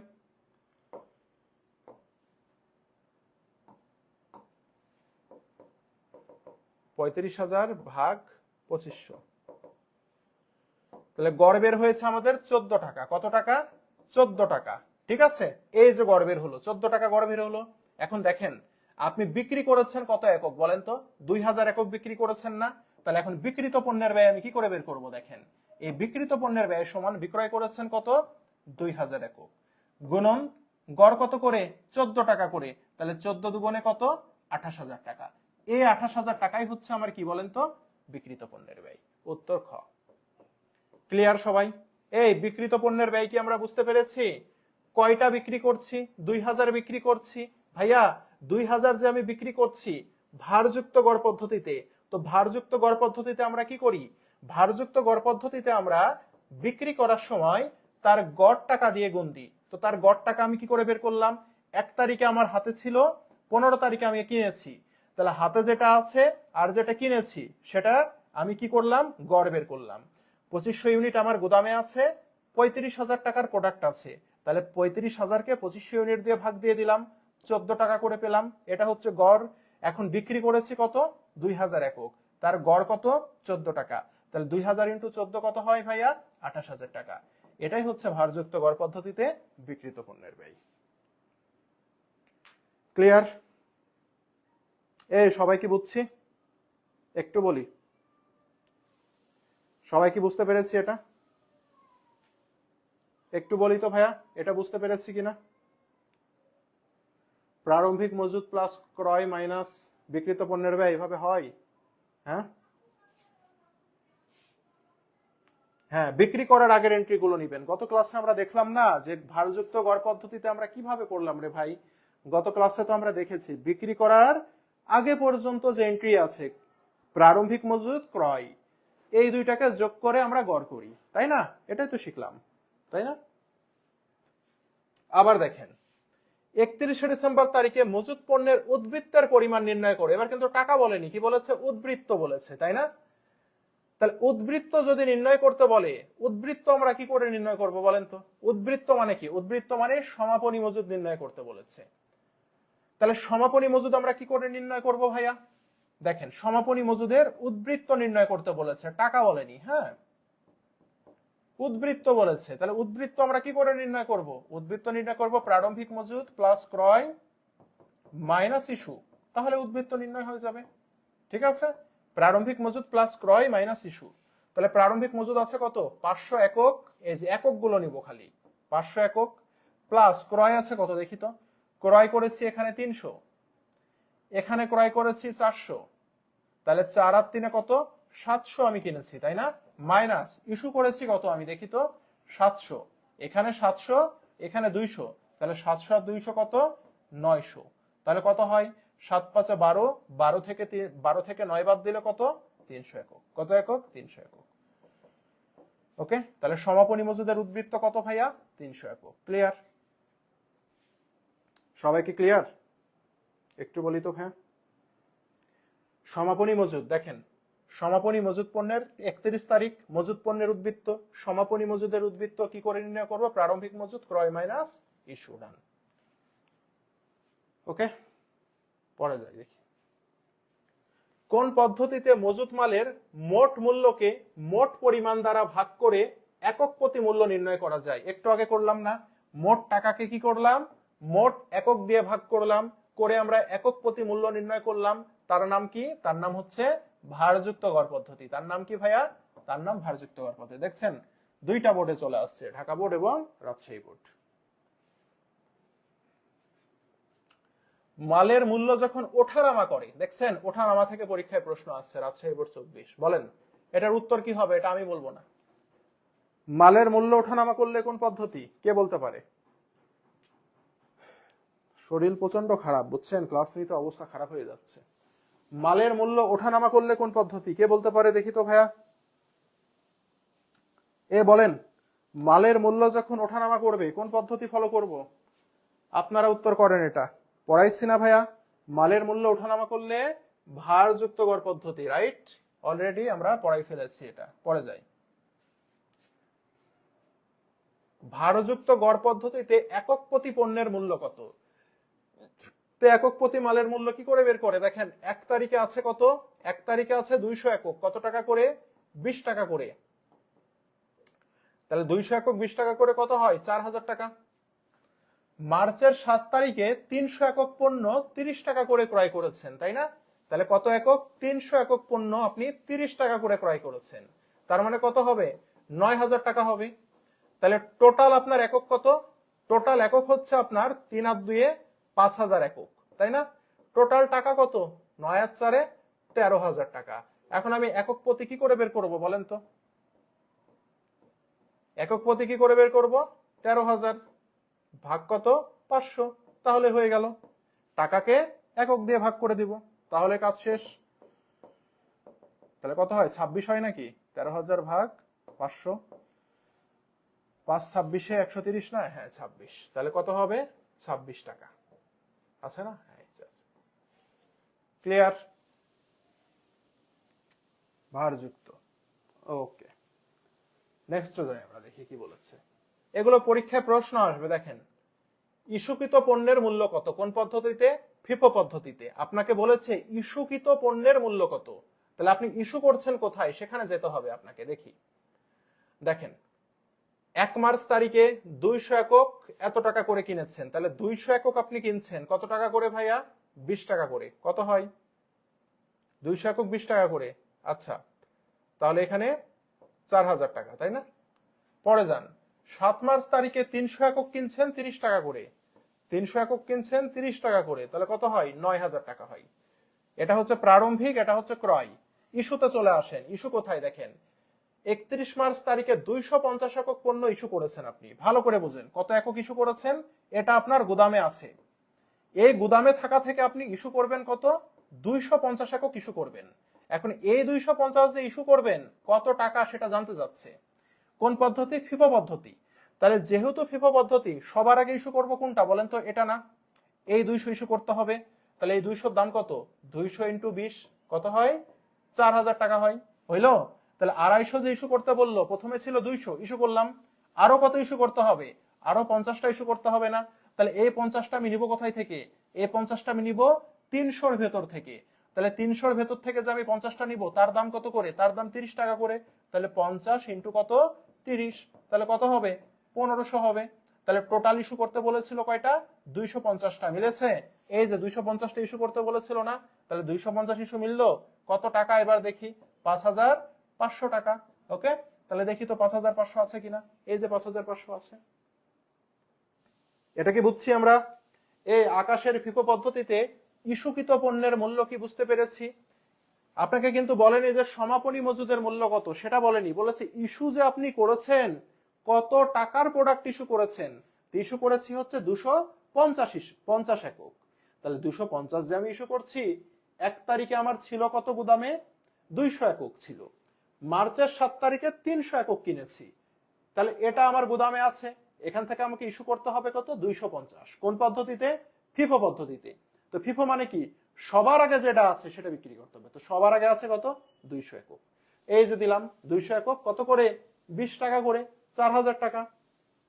তাহলে 250টা ইস্যু করতে হবে, আমি তো 200 ইস্যু করলাম, আরো কয়টা ইস্যু করতে হবে? 50টা। তাহলে এই 50টা আমি নিব কই থেকে? এই 300টা থেকে আমি 50টা নিব। তো এটা কত করে বেচতে হবে আমাকে? 30 টাকা করে। তাহলে 50 × 30। তাহলে দেখেন তো 250 একক ইস্যু করলাম, টাকা কত? 5,500 টাকা। ওকে, সুন্দর করে 2-1 বার করে করবেন, অ্যাডমিশন পর্যন্ত ক্লিয়ার হয়ে যাবে ঘটনা এগুলো। অ্যাডমিশন টেস্ট পর্যন্ত এই চ্যাপ্টার থেকে প্রশ্ন পাবে। এই যে গাড়ি ফুয়েলিং স্টেশন, ময়মনসিংহ বোর্ড 24। গাড়ির ফুয়েলিং স্টেশন মানে কি বলেন তো? গাড়ির ফুয়েলিং স্টেশন মানে কি? ওই যে গাড়ির ফুয়েল মানে কি? তেল গ্যাস নিই না আমরা? তেল গ্যাসে তো গাড়ি চলে নাকি? ডিজেল, পেট্রোল, অকটেন, এগুলোই তো ফুয়েলিং স্টেশনে বিক্রি হয়। তার মানে কি ডিজেল পেট্রোল দেখতে কেমন? ইটের মতো, বাতাসের মতো, না পানির মতো? পানির মতো না। তো তরল পদার্থের ক্ষেত্রে আমরা কোনটি ইউজ করব? ভারযুক্ত কর পদ্ধতি ইউজ করব। ঠিক আছে? তাহলে গাড়ি ফুয়েলিং স্টেশনের কোন পদ্ধতি বেশি গ্রহণযোগ্য ভাইয়া? অবশ্যই ভারযুক্ত কর পদ্ধতি। ওকে, পরে যাই দেখি আমাদেরকে এখানে কি বলেছে। ভারযুক্ত গড় পদ্ধতিতে সমাপনী মজুদের মূল্য কত? তাহলে সমাপনী মজুদ মানে কি সেটা জানতে হবে। সমাপনী মজুদ মানে সবকিছু বিক্রি করে দেওয়ার পরে আমার হাতে যতটুকু থাকে তার নামই হচ্ছে সমাপনী মজুদ, তাই না? সমাপনী মজুদ মানে কি? অবিক্রিত পণ্য, সবকিছু বিক্রি করার পরে যেটা জমা থাকে বছরের শেষ দিন, সেটাই সমাপনী মজুদ। এটা আবার বলেছে ভারযুক্ত গড় পদ্ধতিতে নির্ণয় করতে। তাহলে ভারযুক্ত গড় পদ্ধতিতে প্রারম্ভিক মজুদ আছে কত? 600 একক আছে কত টাকা করে? 4 টাকা করে। 2400 টাকার প্রোডাক্ট আছে। চলতি 6 টাকা দরে এত ক্রয়, চলতি ক্রয় মানে চলতি মানে এই বছর আপনি কিনেছেন কত করে, 6 টাকা করে কিনেছেন কত, 400 একক। তাহলে এখানেও 400 কত, 2400 একক আছে। বিক্রি করেছেন 8 টাকা দরে 800 একক। তাহলে আমার কি বিক্রয়ের কি মূল্যটার কি দরকার আছে?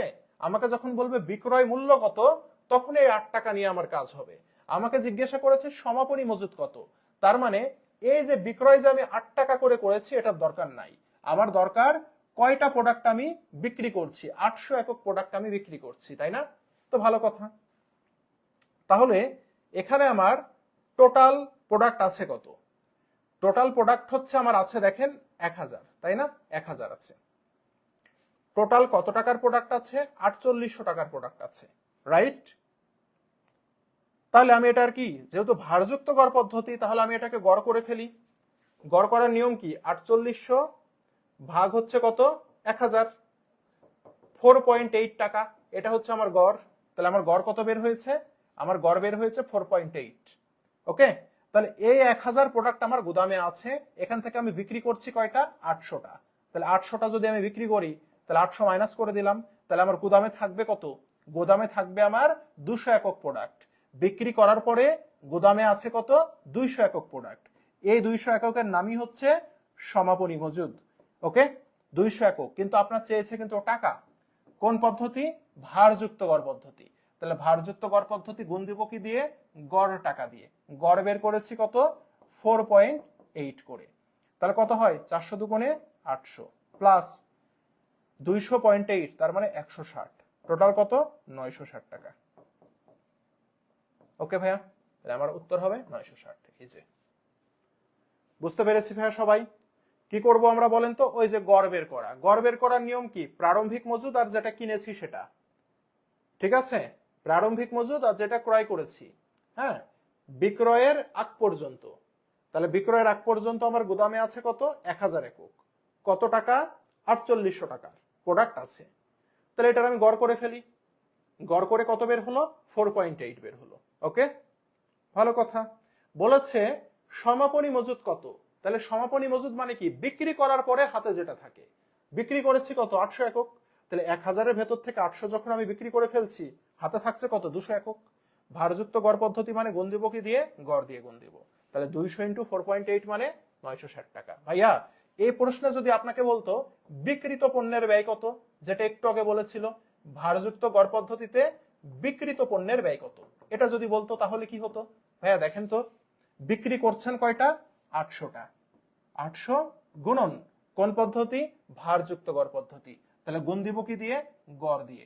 4.8 যা হবে সেটাই হচ্ছে অ্যান্সার। কত হবে? 4 8 32, 3200 প্লাস 8 8 64, 640। তাহলে 3200 640 কত হয়?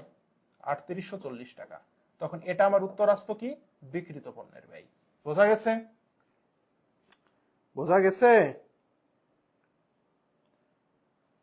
পারবো? এই ম্যাথগুলো যদি পরীক্ষায় আসে আমরা কি পারবো? ভারযুক্ত গড় পদ্ধতিতে সমাপনী মজুদ নির্ণয় করো, বিক্রিত পণ্যের ব্যয় নির্ণয় করো, ইস্যুকৃত মালের মূল্য নির্ণয় করো। পারবো না? পারবো না? বলি দেখি। এই যে ইস্যুকৃত মালের মূল্য নির্ণয় করো, তাই না? কোন পদ্ধতি? ফিফো পদ্ধতি। অলরেডি করে আসছি, তারপরে করি দেখি। তাহলে ইস্যুকৃত মাল কত তারিখে? 15 জুন তারিখে। তার মানে এই যে 15 জুন তারিখে যে আমি 700 একক বিক্রি করছি, এটা কত টাকা করে বিক্রি করছি জানতে চাচ্ছে। তাহলে করি। প্রারম্ভিক মজুদ আছে কত আমার? 500 একক। কত টাকা করে? এত টাকা করে। কত হয়? 10,000 টাকা। ক্রয় কত? 300 একক 25 টাকা করে। 3 25 75, 7500। এটা আপনার গোদামে আছে। এখন এর ভেতর থেকে আপনাকে 700 বিক্রি করে দিতে বলছে। কত বিক্রি করব? 700। তো 700 যে আমি বিক্রি করব কোন পদ্ধতিতে ভাইয়া? ফিফো পদ্ধতিতে। ফিফোটাই বেশি আসে পরীক্ষায়। তার মানে সবার আগে বেচতে হবে এই 500।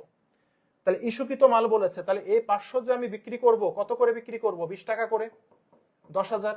ওকে, তার মানে 700-এর ভেতর থেকে 500 কিন্তু বিক্রি করে দিলাম। তার মানে আরো কত বিক্রি করতে হবে? আরো 200 বিক্রি করতে হবে না? তাহলে এই 200 যে আমি বিক্রি করব কোথায় থেকে? 300-এর ভেতর থেকে। তাহলে 300 কত করে? 25 টাকা করে। তাহলে দেখেন তো 5 আর 2 কি 700 কি আমি বিক্রি করতে পারলাম? পেরেছি। কত? এখানে 5000। তাহলে কত হয়? 10 আর 5-এ 15,000 টাকা। তাহলে দেখেন এই যে 700 একক ইস্যু করলাম, দাম হচ্ছে 15,000 টাকা। আছে না ক নম্বরে উত্তর? 15,000। আছে ভাইয়া? পরীক্ষা আসবে, হ্যাঁ, এই চ্যাপ্টার থেকে 3টা থেকে 4টা প্রশ্ন আমরা পরীক্ষায় পাবো অ্যাটলিস্ট। ওকে, তার মধ্যে আমি বলে দিই 2টা ম্যাথ 2টা থিওরি, 2টা ম্যাথ আসবে 2টা থিওরি থাকবে। ম্যাথ কোনগুলো আসবে? এই যে সলভ করাচ্ছি, এর বাইরে কোনো ম্যাথ আসবে না। থিওরি কোনগুলো আসবে? ওই যে পণ্যের দাম ওঠানামা করলে কি হবে, মাল খতিয়ান না হলে বিন কার্ড, এই রিলেটেড প্রশ্ন। যাই, এবার বলেছে ভারযুক্ত গড় পদ্ধতিতে 25 তারিখে ইস্যুকৃত মালের মূল্য কত? 25 তারিখে ইস্যুকৃত মাল কিন্তু বলছে আপনাকে, এই যে 25 তারিখে আপনি ইস্যু করছেন না, এটার মূল্য জানতে চেয়েছে। তাহলে এই জায়গাতে একটু আপনাকে মাথা খাটাইতে হবে। দেখি কি মানে মাথা খাটাবো আমরা, দেখি 25 তারিখে ইস্যুকৃত মাল বলেছে না, তাহলে আমরা একটু দেখি। দেখেন, প্রারম্ভিক মজুদ 1 তারিখে আছে 500 ইউনিট, 20 টাকা করে, কত হয়? 10,000। ওকে, ক্রয় 300 একক, কত একক? 300 একক, কত টাকা করে? 25 করে, তাহলে কত? 7,500। এখানে 15 তারিখে একটা ইস্যু আছে 700, 15 তারিখে একটা ইস্যু আছে 700, তার মানে এখানে টোটাল আছে কত? 800 একক, তাই না? 800 একক কত টাকা? এটা যদি আমরা করি 17,500 টাকা, তাহলে গড় করে নিতে হবে যেহেতু এখানে একটা ইস্যু আছে। তাহলে আমরা কত করব? 17,500 ভাগ হচ্ছে 800, তাহলে গড় আসছে আমার 21.68 টাকা।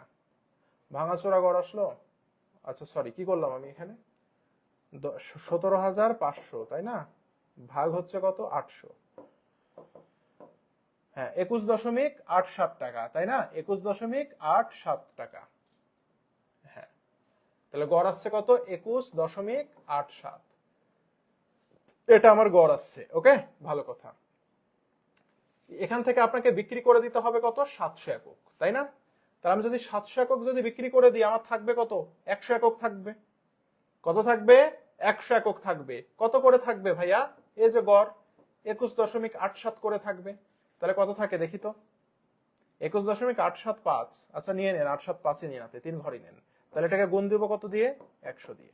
তাহলে আমার এখন হাতে আছে 2187.5 টাকার প্রোডাক্ট, 2187.5 টাকার প্রোডাক্ট আমার হাতে আছে এখন। এর সাথে আমি আবার কিনেছি কত? 400 একক 30 টাকা করে। তাহলে 400 একক কিনেছি কত করে? 30 টাকা করে। তাহলে কত হয়? 3 4 12, তাই না, অর্থাৎ 12,000 টাকার প্রোডাক্ট। এরপরে আবার আপনাকে ইস্যু বলেছে 200 একক, তার মানে এটাকে আপনাকে গড় করতে হবে। 500 একক কত টাকা? 12 দিয়ে 14,187.5। তাহলে এই যে যেহেতু আবার ইস্যু আছে, তার মানে এটাকে আবার গড় বের করতে হবে। তাহলে এটার সাথে আমরা যোগ দিব কাকে? যোগ দিব হচ্ছে 12,000 কে, 14,187.5, তাই না, 14,187.5।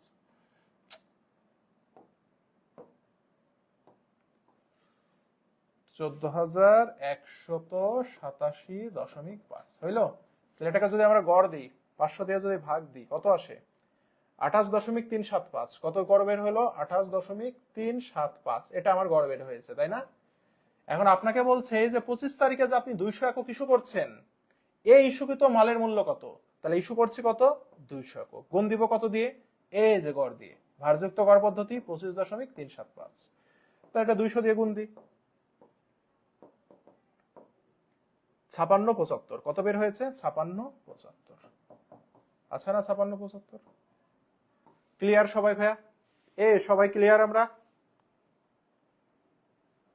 সিলেট বোর্ড 19টা একটু সলভ করে দিবেন প্লিজ। যেটা করছি সেটা আগে শিখেন, হ্যাঁ, যেটা করছি সেটা আগে শিখেন। ওকে, তারপরে সিলেট বোর্ড নিয়ে কথা হবে। যেটা যখন চলবে সেটাকে মূল্য দিতে হবে। ওই সিলেট বোর্ড 19-এ যে প্রশ্ন আছে সেই রিলেটেড প্রশ্ন সলভ করানো হয়েছে, কিন্তু ওই সময় মন ছিল না। তো এই যে এই প্রশ্নটা দেখছেন না, এটা এখন সলভ করাচ্ছি, এটার বাইরে কোনো কথা হবে না। এই ক্লাস শেষ হবে, তারপরে বলবেন যে কোনটা সলভ করতে হবে, দেখবো। ওকে, এ পর্যন্ত ক্লিয়ার? যখন যেটা চলবে সেটাকে মূল্য দিবেন, না হলে এখন সিলেট বোর্ড নিয়ে পড়ে আছেন না, এটা 2 দিন পরে আবার বলবেন যে ভাইয়া এই প্রশ্নটা সলভ করে দেন, এমনই হবে। এটা কি সবাই বুঝতে পেরেছি আমরা? কমেন্ট দেন, সবাই একটু কমেন্ট দেন। 25 তারিখে ইস্যুকৃত বলেছে, তার মানে আমাকে কিন্তু অঙ্ক করে শেষ পর্যন্ত আসতে হবে। ওকে, আচ্ছা শেষ, আমাদের ক্লাস শেষ। ওকে, আমাদের ক্লাস শেষ, যেগুলো সলভ করাইলাম সেগুলো সুন্দর করে সলভ করবেন।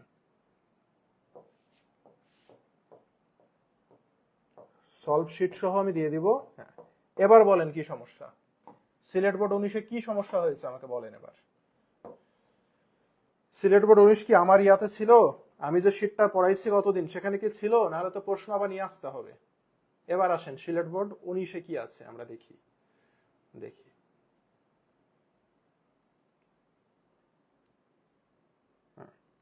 এবার বলেন সিলেট বোর্ড 19-এ কি হয়েছে? আমি যে পড়াইছি সেখানে কি ছিল? অনেকে তো হোমওয়ার্ক করে জমা দিল দেখলাম। দেখি তো সিলেট বোর্ড 19 ছিল কিনা। আমি যেটা সলভ করাইছি সেখানে কি ছিল? নাহলে তো প্রশ্ন তো আবার নিয়ে আসতে হবে, তাই না? দেখি সিলেট বোর্ড 19 ছিল কিনা। সিলেট বোর্ড 19 কি ছিল এখানে?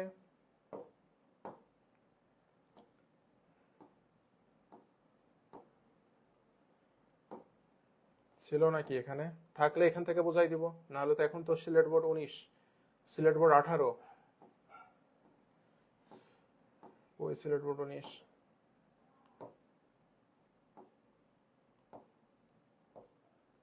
এই তো সিলেট বোর্ড 19 ছিল তো। হ্যাঁ, কি হয়েছে ভাইয়া এখানে বলেন তো? কি সমস্যা এখানে? এখানে কি সমস্যা আমাকে একটু বলেন কষ্ট করে। কার যেন প্রশ্ন ছিল, বলেন এখানে কি সমস্যা ছিল আমার একটু বলেন। কি হয়েছে এই প্রশ্নে ভাইয়া? এই প্রশ্নে কি প্রবলেম আমাদের সিলেট বোর্ড 19-এ? নতুন তো আমি কিছুই দেখতে পাচ্ছি না। কোথায় সমস্যা সিলেট বোর্ড 19-এ বলেন? সিলেট বোর্ড 19-এ আমাদের সমস্যাটা কোথায় বলেন? কে যেন বলেছে? আলিশা রহমান, বলেন সিলেট বোর্ড 19-এ কি প্রবলেম আমাদের ভাইয়া? বলেন আলিশা, বলেন কি প্রবলেম? বলেন কি সমস্যা আমাদের সিলেট বোর্ড 19-এ দেখি। অঙ্ক তো ইজি আছে ভাইয়া, কি প্রবলেম? প্রবলেমটা কোথায় আমাদের? প্রারম্ভিক মজুদ ক্রয় ইস্যু, 6 তারিখে কৃত পণ্য ফেরত দেয়া হলো। তো কৃত পণ্য ফেরত মানে কি? যেটা আপনি কিনেছিলেন সেটা ফেরত দিয়ে দিচ্ছেন। তো যখন আমি প্রোডাক্টটা কিনি, সে প্রোডাক্টটা এসে জমা হয় কোথায়? গোদামে জমা হয়, তাই না? তো আপনি যখন ফেরত দিবেন তখন গোদাম থেকে চলে যাবে। তো আমি কি শিখাইছিলাম? গোদাম থেকে চলে যাওয়া মানে, গোদাম থেকে চলে যাওয়া মানে সেটি কার ভেতরে যাবে? সেটা ইস্যুর ভিতরে যাবে। কোথায় যাবে? ইস্যুর ভিতরে যাবে। তো আপনি এই যে 6 তারিখে কিনেছিলেন, এই যে 6 তারিখে কত করে কিনেছিলেন? 10.20 করে কিনেছিলেন। তাহলে এই 6 তারিখে যে আপনি 10.20 করে কিনেছিলেন 30 একক, তাহলে 30 একক 10.20 করে আপনি ইস্যু করে দিবেন। ক্লিয়ার? বলেন তো ক্লিয়ার? 31 তারিখের এন্ট্রি। ও আচ্ছা, সমাপনী মজুদ। আচ্ছা, তাহলে আমাদের এই জায়গায় চলে যেতে হবে। হ্যাঁ, স্পেসিফিক বলবেন ভাইয়া, এই জায়গায় সমস্যা। সমাপনী মজুদ, দেখেন সমাপনী মজুদ মানে হচ্ছে অঙ্ক করে শেষে আপনার উত্তর থাকতে হবে 400 একক। মানে উদ্বৃত্তের ঘরে থাকতে হবে কত একক? উদ্বৃত্তের ঘরে আমার থাকতে হবে 400 একক। মনে রাখবেন, কোন প্রশ্নে যদি সমাপনী মজুদ দেয়া থাকে, কোন প্রশ্নে যদি সমাপনী মজুদ দেয়া থাকে, এটার অর্থ কি জানেন? আপনার অঙ্ক করে লাস্টে উদ্বৃত্তের ঘরে 400 একক রাখা লাগবে। তাহলে আমি যে 400 একক রাখবো, ফেরত দেওয়ার সময় কোন দরটা নিতে হবে? আরে ভাই, এই যে 6 তারিখে কৃত বলে দিয়েছে, তো 6 তারিখে আপনি যে দর নিয়ে কাজ করেছেন সেটাই রাখবেন। ওকে, বোঝা গেছে? 11 তারিখে ইস্যুকৃত পণ্য ফেরত 20 একক। তাহলে 11 তারিখে যখন আপনি ইস্যু করেছিলেন, কত টাকা করে ইস্যু করেছিলেন দেখেন। ও, এটা উত্তর করে দিইনি তাই? আচ্ছা, 11 তারিখে যখন আপনি ইস্যু করেছিলেন সেটা কত দিয়ে ইস্যু করেছিলেন দেখবেন। 11 তারিখে যখন আপনি ইস্যু বের করলেন না, এটা কত টাকা করে আপনি ইস্যু করেছিলেন। ইস্যুর টাকা তো প্রশ্নে দেওয়া থাকবে না। যত টাকা করে আপনি ইস্যু করেছিলেন, ধরেন 7.50, এই 7.50 করে আপনি ফেরত দিবেন। আচ্ছা, এখন আমি যেটা বলেছি, লাস্টের এন্ট্রিটা সমস্যা, তাই না? আচ্ছা, এই লাস্টের এন্ট্রি সমস্যা। ধরেন অঙ্কে আমার ঘর তো থাকে এরকম, তাই না? অঙ্কে আমার ঘর আছে এরকম। তো আপনি 26 তারিখের এন্ট্রিটা দিলেন। হ্যাঁ, 26 তারিখের এন্ট্রি দেওয়ার পরে আপনার উদ্বৃত্তের ঘর হচ্ছে এটা। উদ্বৃত্তের ঘরে আপনার এটা এককের ঘর। উদ্বৃত্তের কোন ঘর? এককের ঘর। উদ্বৃত্তের এককে দেখছেন এখানে আছে 600 একক। কত একক আছে? 600 একক। 31 তারিখে আপনাকে বলছে সমাপনী মজুদ 400 একক থাকতে হবে। তার উদ্বৃত্তের ঘরে আছে কত? 600। অঙ্কে আমাকে বলছে সমাপনী মজুদ মানে উদ্বৃত্তের ঘরে যেটা থাকে সেটাই সমাপনী মজুদ। অঙ্কে আমাকে বলছে 31 তারিখে তোমাকে এখানে 600 রাখা যাবে না, 400 রাখতে হবে। তাহলে যেহেতু 400 রাখতে হবে, আমার আছে 600, আমাকে বলছে তুমি 400 উদ্বৃত্ততে রাখো। তাহলে কি করলে 400 হবে? 200 একক ইস্যু করে দিতে হবে। তখন আপনি কি করবেন? তখন আপনি ইস্যু করে দিবেন। 31 তারিখে আসবেন, এসে লিখবেন ইস্যু। কত একক ইস্যু করবেন? 200 একক। তাহলে দেখেন তো, উদ্বৃত্ত ছিল 600, ইস্যু করলাম 200। তাহলে এখন আমার হাতে উদ্বৃত্ত থাকবে কত বলেন তো? 400 একক থাকবে না? এই কাজ করতে হবে। আর যদি ঘটনা হয়ে যায় উল্টা, কেমন উল্টা ভাইয়া? ঘটনা হয়ে গেছে 26 তারিখে আমার উদ্বৃত্তের ঘরে 300 একক প্রোডাক্ট আছে। কত? 300 একক। কিন্তু 31 তারিখে আপনাকে বলেছে তোমার এখানে এই যে 400 একক রাখতে হবে। তার মানে কি 100 একক আপনার কম আছে না? তাহলে 100 একক যদি কম থাকে তাহলে কি করতে হবে? নতুন করে কিনে নিয়ে আসতে হবে। তখন আমি এখানে কি করব? ক্রয়। কত একক? 100 একক। তাহলে 300 ছিল, কিনলাম 100। তাহলে এই 100 বসাই দিবেন। তাহলে টোটাল কত হইলো? 400 একক হইলো। দেখছেন 400 একক হইলো। এই 400 একক আমাকে বছরের শেষ দিন রাখতে হবে। কেন? কারণ অঙ্কে বলে দিয়েছে বছরের শেষ দিন তোমাকে 400 একক দেখাইতে হবে। তাহলে 26 তারিখের অঙ্কটা করার পরে, 26 তারিখ পর্যন্ত আপনি করার পরে আপনি দেখবেন যে আপনার উদ্বৃত্তে কত আছে। যদি 400-র বেশি থাকে, কতটুকু বেশি অতটুকু ইস্যু করে দিব। যদি 400-র কম থাকে, কতটুকু কম অতটুকু আমি নতুন করে কিনবো। ক্লিয়ার আমার কথা ভাইয়া? এই সবাই কি ক্লিয়ার? সবাই কি ক্লিয়ার? সবাই কি আমরা এটা ক্লিয়ার? তারিখ না থাকলে সর্বশেষ যেটা সেটা নিব। তারিখ যদি না দেওয়া থাকে ফেরতের ক্ষেত্রে, এগুলো তো গতদিনই বলেছি রে ভাই। গতদিন প্রশ্ন সলভ করাইলাম না? এটা তো গতদিনই বলেছি। তারিখ যদি না দেওয়া থাকে, ক্লাস করতে হবে মনোযোগ দিয়ে, ক্লাস না করলে সমস্যা। তারিখ যদি না দেওয়া থাকে তাহলে সর্বশেষ যে দামে আমি কিনেছি সেই দামে ক্রয় ফেরত হবে, সর্বশেষ যে দামে আমি বিক্রয় করেছি সেই দামে বিক্রয় ফেরত হবে। ক্লিয়ার? সবাই ক্লিয়ার? একটু বলি, আলিশা রহমান বুঝতে পেরেছেন? অঙ্কের শেষের ঝামেলা কি ক্লিয়ার হইল? অঙ্কের শেষের ঝামেলা কি ক্লিয়ার হয়েছে? একটু বলেন। এবার আপনি বাসায় কইরেন, ঠিক আছে? এবার আপনি বাসায় কইরেন, বাসায় করার পরেও যদি প্রবলেম থাকে দেন আমি করে দেব, ঠিক আছে? এরপরেও বাসায় করার পরে যদি প্রবলেম থাকে দেন করে দিব, ঠিক আছে? ওকে,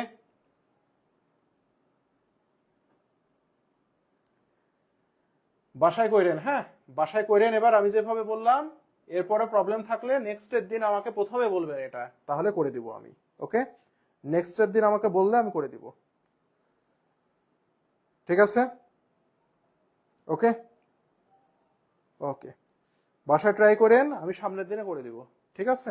আজকে আমার মানে শরীরটা খুব ভালো না, এই কারণে আপনাদের ক্লাস 1 ঘন্টা পিছাইছি। আমি একটু খুবই ঝামেলার মধ্যে আছি, বাসার কাজকাম চলছে, কোনো ক্লাসে ঠিক মতো নিতে পারছি না। মানে বাসায় কাজকাম চলে এমন পরিবেশ যে মানে স্টে করাই ঝামেলা। 3-4 দিন অফিসেও যাইতে পারিনি।